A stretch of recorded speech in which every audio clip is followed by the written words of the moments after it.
लोग बेटी को बोझ क्यों समझते हैं? बेटा जन्म लेता है, तब सब खुश होते हैं। लेकिन जब बेटी जन्म लेती है, तब खुशी क्यों नहीं होती है?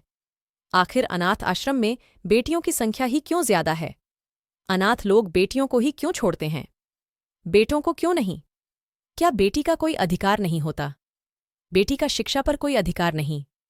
क्या बेटी जिस घर में जन्म लेती है, उसका घर में कोई अधिकार नहीं? मैं जो कहानी लिख रही हूं, वह एक बेटी की कहानी है, जिसके बचपन में ही उसकी मां की मृत्यु हो जाती है।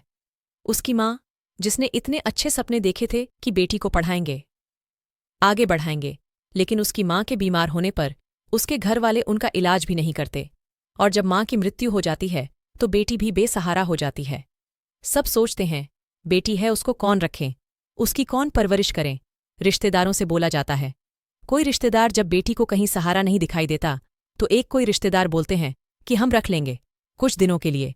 जैसे जैसे बेटी बड़ी होती है तो सबके ऊपर बोझ बनने लगती है, खाने के लिए, पहनने के लिए, पढ़ने के लिए। उस बेटी का अपने घर में कोई अधिकार नहीं होता और रिश्तेदारों पर बोझ बन चुकी है।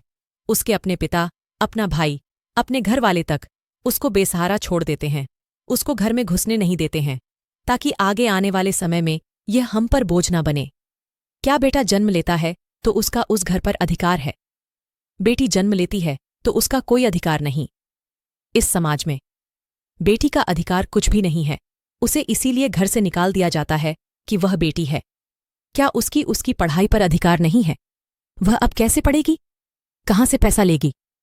रिश्तेदारों से लगी। रिश्तेदार कब तक मदद देंगे? जैसे तैसे वह अपनी पढ़ाई करती है। बेटी पढ़ने में अच्छी होती है। उसके पिता, उसके भाई उसे पर दबाव डालते हैं कि पढ़ाई छोड़ दो, घर के कामकाज करो। बेटी बड़ी होती है, बेटी घर में काम करती है। बेटी जैसे तैसे घर जाया करती है। भाई भी बड़ा होता है, भाई की शादी होती है। भाई की शादी होने के बाद बेटी जब वहां रहती है तब उसके अपने पिता और भाई और भाभी सब मिलकर उसके साथ गंदा व्यवहार करते हैं, उसको गालियां देते हैं, मारते पीटते और उसे घर से निकाल देते हैं।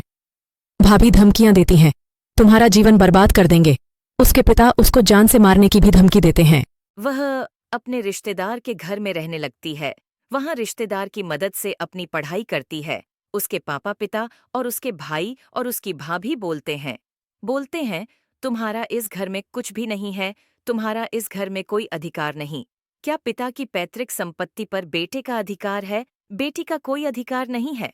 बेटी अब कहाँ जाए, किससे मदद ले? क्या बेटियों के लिए यह समाज नहीं बना है? बेटी बीमार रहने लगी, उसके इलाज के लिए पैसे कहाँ से मदद ले? वह अपनी पढ़ाई कैसे पूरी करें?